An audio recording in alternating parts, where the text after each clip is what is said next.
바로가 가까이 올 때에 이스라엘 자손이 눈을 들어 본즉 애굽 사람들이 자기들 뒤에 이른지라.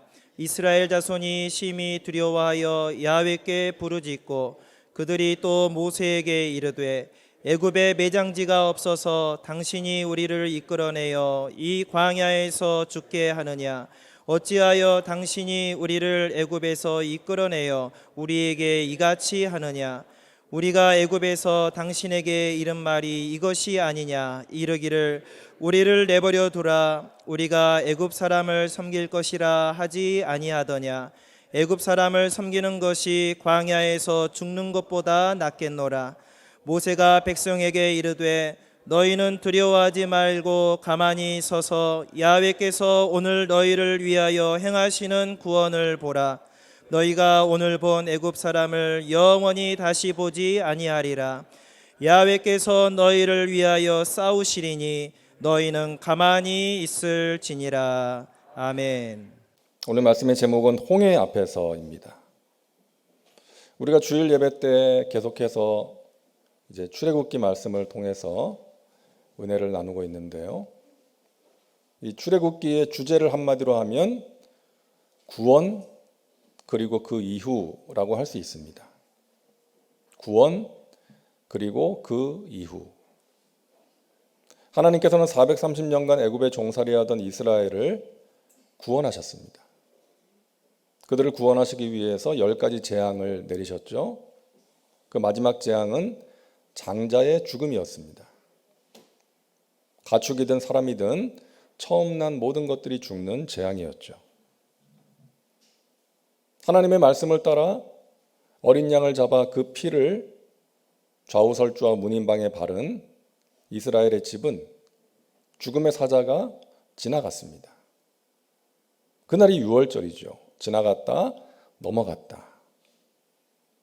유월절 어린 양은 예수 그리스도를 상징합니다. 우리는 이스라엘 백성들처럼 영적인 출애굽을 경험했습니다. 어린 양 예수의 피로 구원을 받았습니다. 그런데 구원받은 그 이후 어떻게 살아갈 것인가? 이 또한 중요한 문제인 것이죠. 우리 하나님은 여기에 관심이 많으십니다.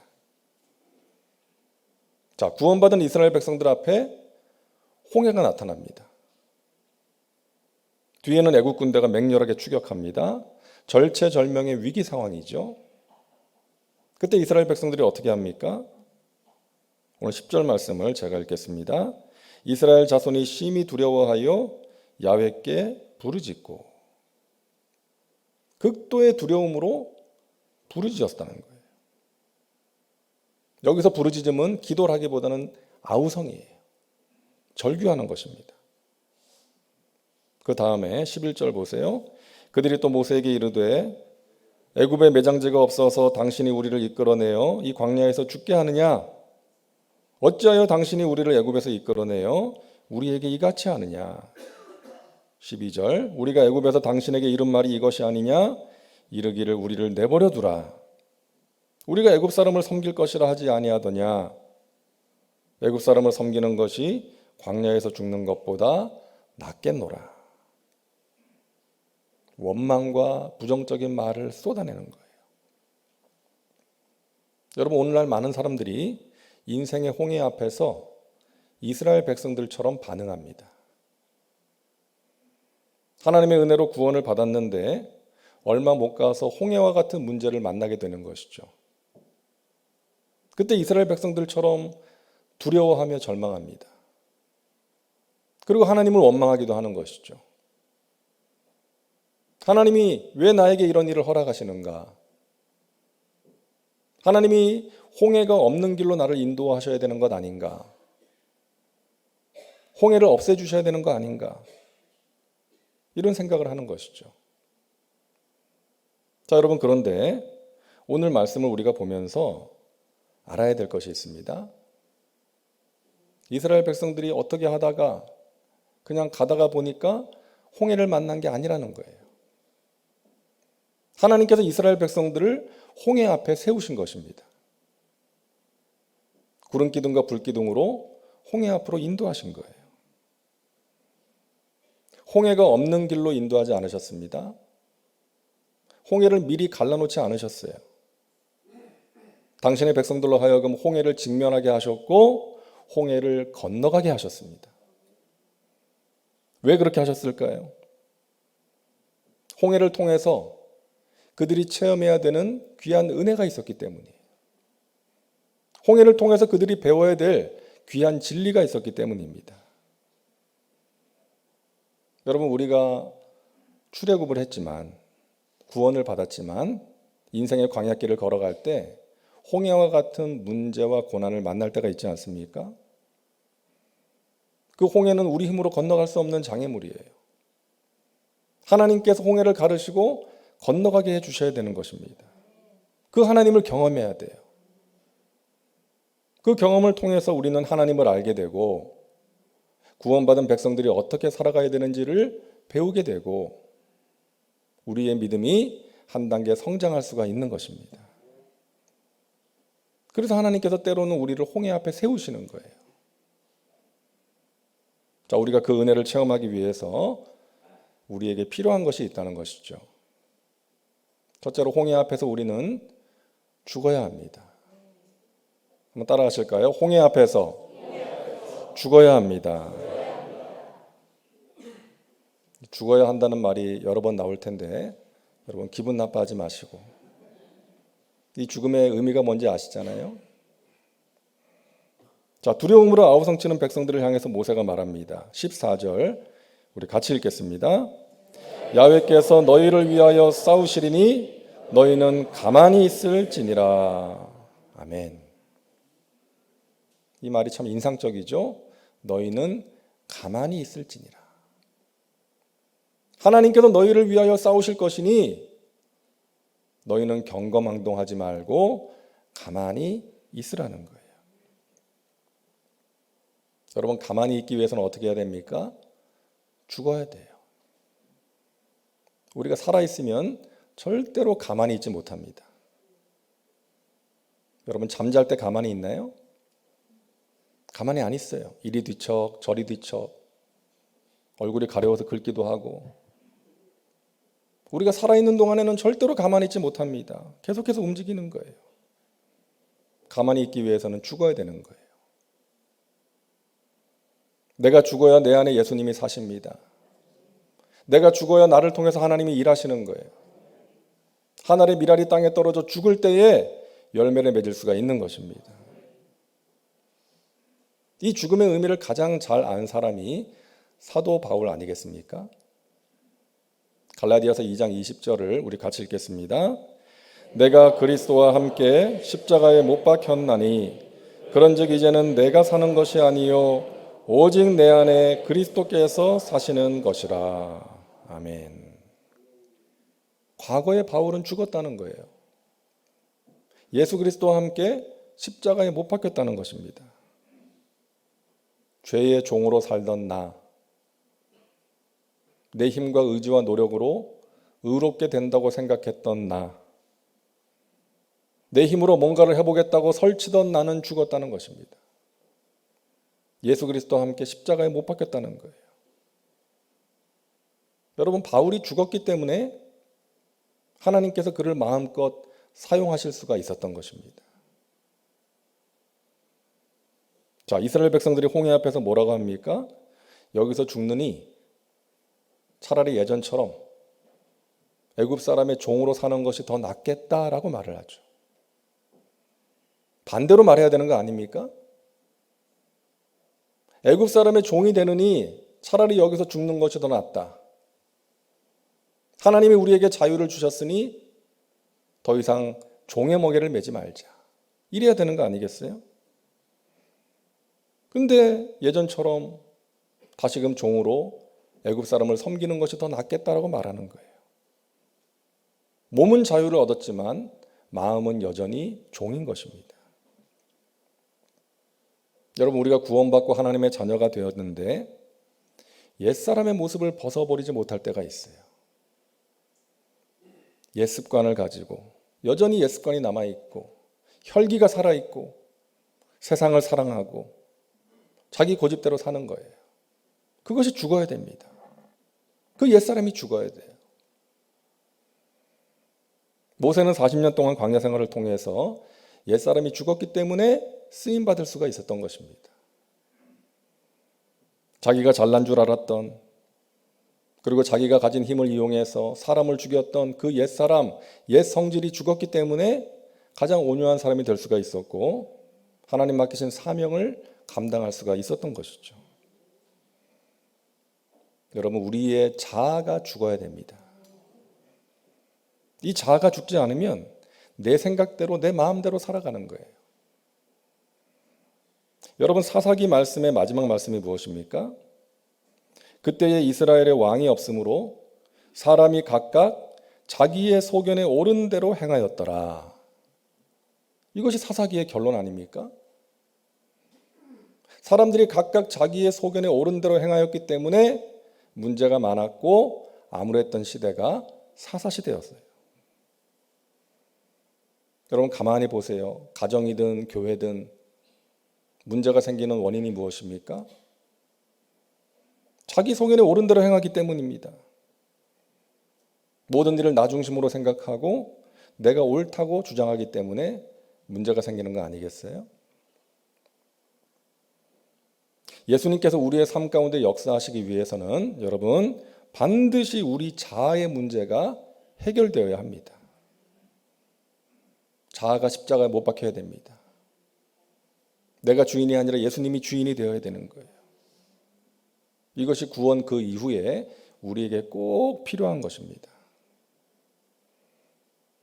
여러분, 우리의 가정이 복된 가정이 되려면 남편이든 아내든 한 사람은 죽어야 돼요. 기분 나빠하지 말라 그랬습니다. 한 사람은 죽어야 돼요.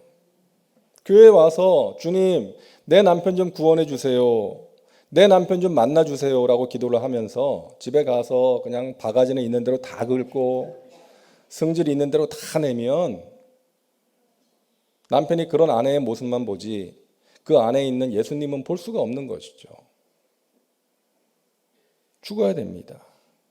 시퍼렇게 살아있는 아내의 자아 때문에 예수님이 보이지 않는 거예요. 지금 아내의 예를 들었지만 남편도 마찬가지죠.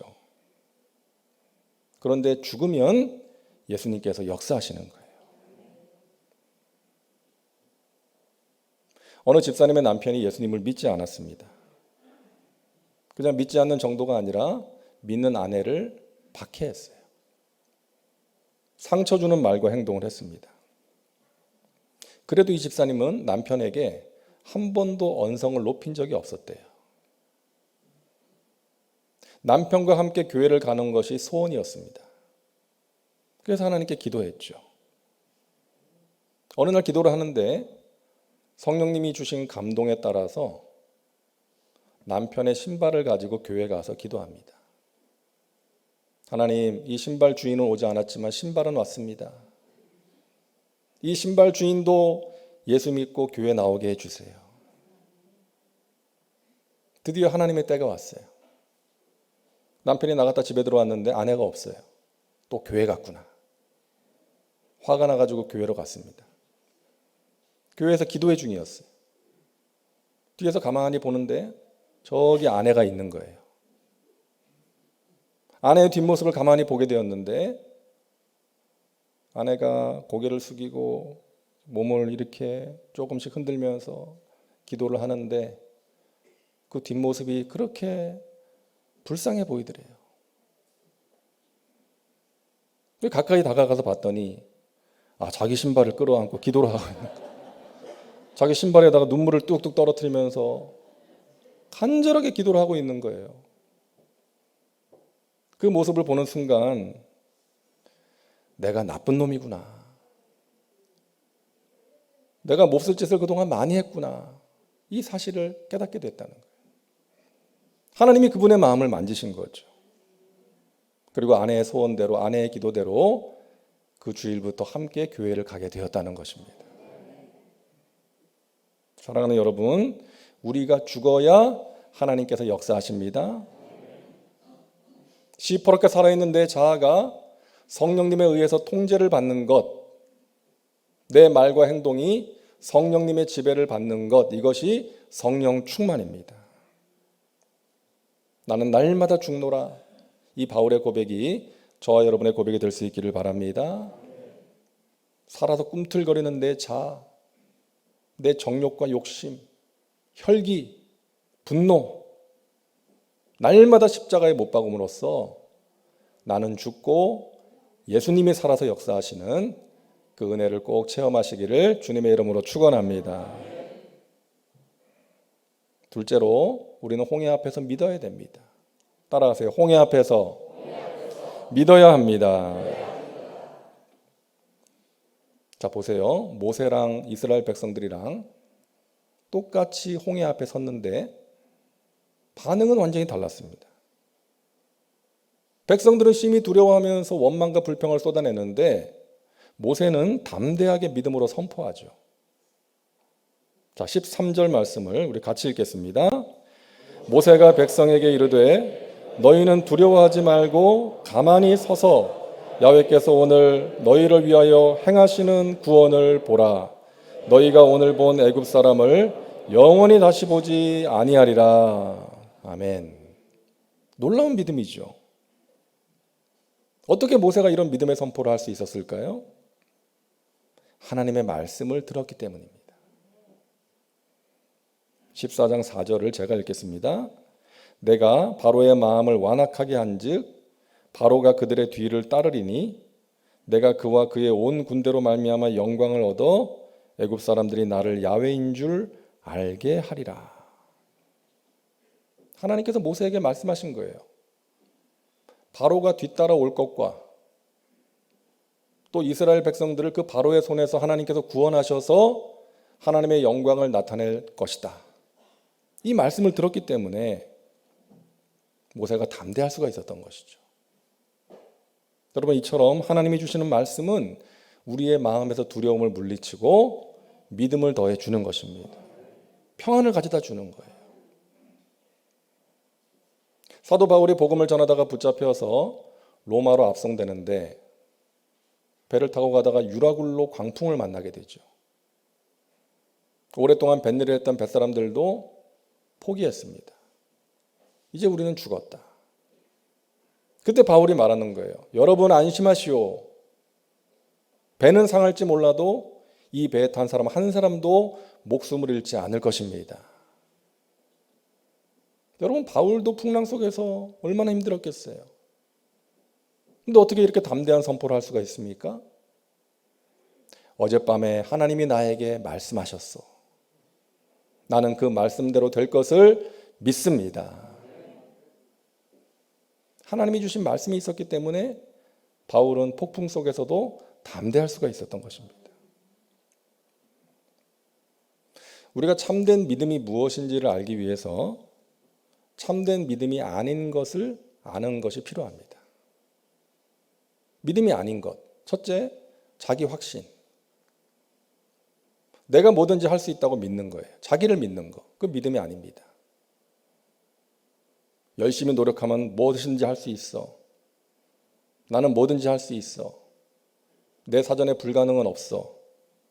이런 자기 확신, 마인드 컨트롤, 성경적인 믿음은 아닌 거예요. 여러분, 노력한다고 해서 다 되던가요? 그렇지 않아요. 이 세상에는 우리가 아무리 노력을 해도 안 되는 일이 있습니다. 우리는 허물투성이고 실수투성이에요. 열심히 노력을 해도 잘하려고 해도 실수하고 넘어질 때가 있는 것입니다. 성경적인 믿음은 뭐예요? 자신의 연약함과 부족함을 알고 전능하신 하나님을 의지하고 붙드는 거예요. 내게 능력 주시는 주님 안에서 내가 할 수 있다고 믿어야지. 내가 무엇이든지 할 수 있다고 믿는 것은 성경적인 믿음이 아닌 것입니다. 그리고 둘째로 요행을 바라는 것, 그 믿음이 아니죠. 뭐 어떻게 되겠지 뭐. 에? 언젠가는 나에게도 쨍 하고 해 뜰 날이 오겠지. 이거 믿음이 아닌 거죠. 그리고 셋째로 무조건적인 낙관주의도 믿음이 아닙니다. 무조건적인 낙관주의. 다 잘 될 거예요. 걱정하지 마세요. 다 잘 될 거예요. 시간이 지나면 다 해결될 거예요. 여러분, 시간이 지나면 다 해결이 되던가요? 물론 그럴 때도 있지만 그렇지 않을 때도 있어요. 시간이 지나면 이 세상이 좋아질까요? 그렇지 않습니다. 이 세상은 갈수록 악해질 것이라고 성경은 말씀하고 있어요. 갈수록 마지막 날이 가까울수록 난리와 난리 소문을 듣게 될 것이고 전쟁과 기근이 있을 것이고 사람들이 갈수록 악해질 것이라고 성경은 말씀하고 있지 않습니까? 그러니까 이런 것들은 믿음이 아니에요. 참된 믿음이 아니에요. 진정한 믿음은 무엇입니까? 하나님께서 주시는 거예요. 말씀을 통해서 주어지는 믿음이에요. 믿음은 들음에서 나며 들음은 그리스도의 말씀으로 말미암느니라. 하나님 말씀을 통해서 갖는 믿음, 그것이 진정한 믿음인 것입니다. 하나님이 주시는 말씀이 우리에게 믿음을 가져다 주는 것이죠. 여러분, 믿음은 하나님을 기대하는 것입니다. 하나님께서 행하실 일을 기대하는 거예요. 모세는 하나님을 기대했습니다. 우리를 애굽에서 구원하신 하나님께서 여기서 우리를 죽게 하실 리가 없다. 저 애굽의 군대를 우리가 다시는 보지 못하게 될 것이다. 하나님이 주신 믿음이었어요.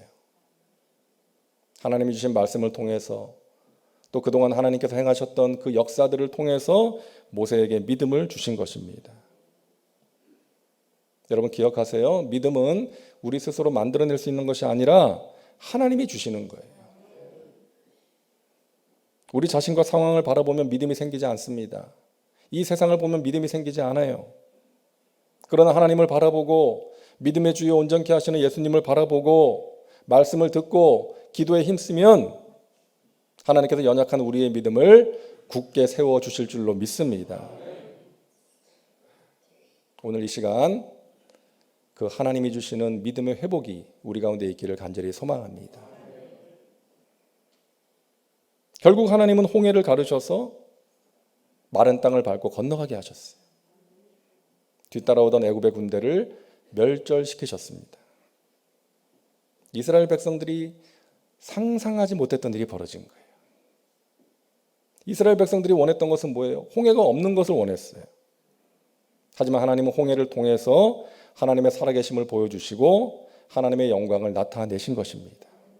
이것이 하나님의 뜻이었던 거예요.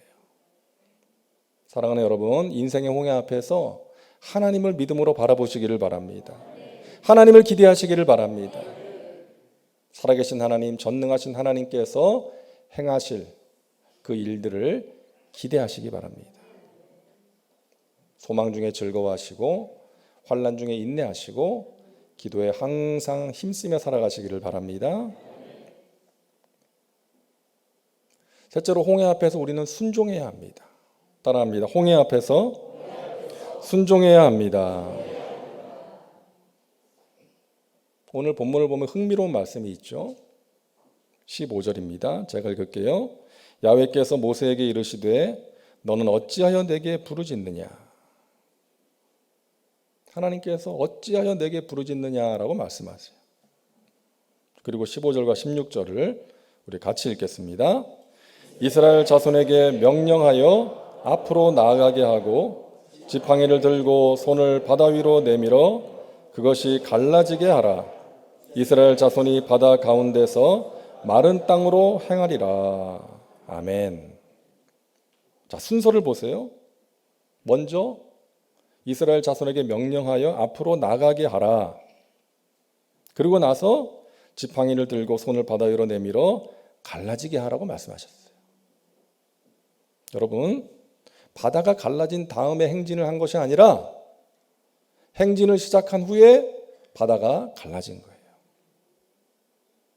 무엇을 보여줍니까? 순종이 먼저라는 것입니다. 기적보다 순종이 먼저예요. 순종이 있을 때 기적이 나타나는 것입니다. 우리가 먼저 순종의 발걸음을 옮기면 하나님께서 역사하신다는 거예요. 예수님께서 가나의 혼인잔치에 가셨죠. 첫 번째 기적을 행하셨습니다. 물로 포도주를 만드셨죠. 자, 그와 같은 기적이 일어나게 된 가장 큰 요인이 무엇입니까? 결정적인 요인. 하인들이 순종했기 때문이에요. 아니, 포도주 항아리에 물을 채우라니 이게 무슨 말이야? 아니, 저 사람은 주인도 아닌데 왜 이래라 저래라 그래, 기분 나쁘게. 그러지 않았다는 거예요. 포도주 항아리에 물을 채우라는 예수님의 말씀에 순종했던 것이죠. 그랬을 때 그 물이 포도주로 변하게 되었던 것입니다. 나사로가 죽은 지 나흘이 지난 뒤에 예수님이 오셨어요. 시체 썩는 냄새가 났습니다. 근데 예수님께서 무덤을 막고 있는 그 돌을 옮기라는 거예요. 열라는 거죠. 오늘날로 하면 이제 장례식 다 마치고 학원 예배 드리고 이제 매장을 했는데 다시 땅을 파가지고 관뚜껑 열어놓으라는 거예요. 근데 여러분, 그 말씀에 순종했을 때에 죽은 나사로가 걸어 나온 줄로 믿습니다. 순종이 중요합니다. 어린 자녀가 뭐 해달라, 뭐 사달라 그럴 때가 있잖아요. 그때 부모님은 많은 경우에 조건을 붙이죠. 너가 이거 하면, 이렇게 하면 사줄게, 해줄게. 왜 그러는 거예요? 자녀 괴롭게 하려고 그런 게 아니잖아요. 자녀에게 그것이 필요하기 때문에 그러는 거죠. 우리 하나님도 마찬가지십니다. 우리를 사랑하셔서 우리에게 많은 것을 주고 싶어 하세요. 그런데 그 전에 말씀하세요. 너가 좀 이렇게 해볼래? 이렇게 살아볼래? 내가 너에게 원하는 것이 무엇인지 좀 관심을 가져보지 않겠니? 말씀하시는 것입니다. 그 하나님 말씀에 귀를 기울이고 그 말씀을 마음에 간직하고 삶 가운데 행하는 사람이 복 있는 사람인 줄로 믿으시기를 바랍니다. 하나님의 말씀을 지켜 행하는 자가 복이 있도다. 말씀을 주야로 묵상하며 그 말씀 가운데 거하는 자가 복이 있도다. 여러분 모두가 복 있는 사람 되시기를 바랍니다.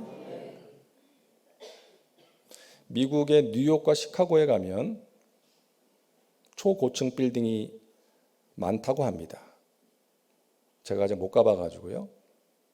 초고층 빌딩. 뉴욕의 맨하탄은 그 집안이 아주 단단한 암석이기 때문에 이제 고층 빌딩을 올리기가 용이했다는 거예요. 기초공사가 중요하지 않습니까? 높은 빌딩을 올리기 위해서는. 그런가 하면 시카고는 초콜릿 머드라고 불리는 무른 집안을 갖고 있는데 어떻게 초고층 빌딩을 올릴 수가 있었는가? 철골 구조물을 깊이 박아가지고 세우는 공법을 통해서 그 문제를 해결했다는 거예요. 우리나라 삼성물산이 두바이에 세운 부르즈 칼리파, 사막에 세워진 건물 아닙니까? 그런데 그 사막이지만 6m 아래로 내려가면 단단한 지반이 있었기 때문에 그런 높은 빌딩을 세울 수가 있었다는 거예요. 여러분, 건물을 올릴 때 가장 중요한 것은 기초공사예요. 기초를 잘 쌓는 거예요. 예수님께서도 인생의 집을 반석 위에 짓는 사람이 지혜로운 사람이라고 말씀하신 것이죠. 그런 사람이 어떤 사람이다? 예수님의 말씀을 듣고 행하는 사람이 집을 반석 위에 세우는 지혜로운 사람이라고 말씀하신 것입니다. 마태복음 7장 24절부터 27절이죠. 그러므로 누구든지 나의 이 말을 듣고 행하는 자는 그 집을 반석 위에 지은 지혜로운 사람 같으리니 비가 내리고 창수가 나고 바람이 불어 그 집에 부딪히되 무너지지 아니하나니 이는 주추를 반석 위에 놓은 까닭이요 나의 이 말을 듣고 행하지 아니하는 자는 그 집을 모래 위에 지은 어리석은 사람 같으리니 비가 내리고 창수가 나고 바람이 불어 그 집에 부딪힘에 무너져 그 무너짐이 심하니라. 사랑하는 여러분, 말씀을 듣고 행함으로 여러분의 인생의 집을 반석 위에 든든하게 세우시기를 바랍니다.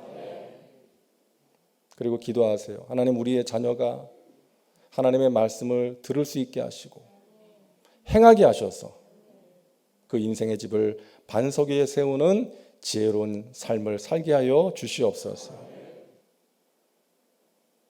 하나님께서는 우리를 사랑하셔서 구원해 주셨습니다. 영원한 생명을 주셨어요.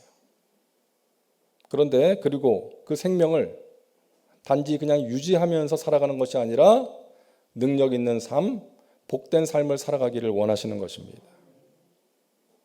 인생의 홍해를 만날 때 건너가기를 원하시는 거예요.